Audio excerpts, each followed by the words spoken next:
Nigeria's health sector has grappled with inadequate financing as national budgetary allocation fluctuates between 4.6 and 5.4% since 2011.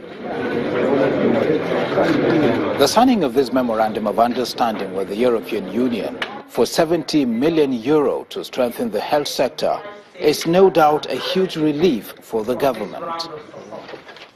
The Minister of Health says the fund will be used to strengthen the nation's already weak health system and eradicate polio. The grant will also contribute to health system strengthening in Sokoto and Anambra states, and also support the effort to rid Nigeria of polio.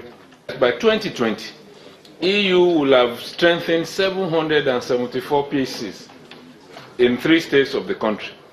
For the head of the European Union delegation, the federal and state governments should concentrate on reducing the burden of maternal and child mortality with the fund.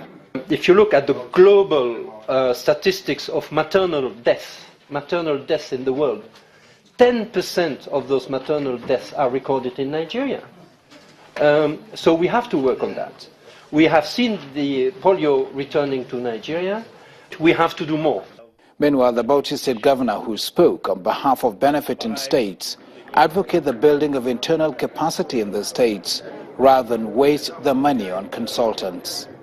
The days should be gone whereby a lot of these projects are conducted through consultants, as a result of which a lot of the monies set aside for this going towards consultancy more than meeting the needs of the target groups.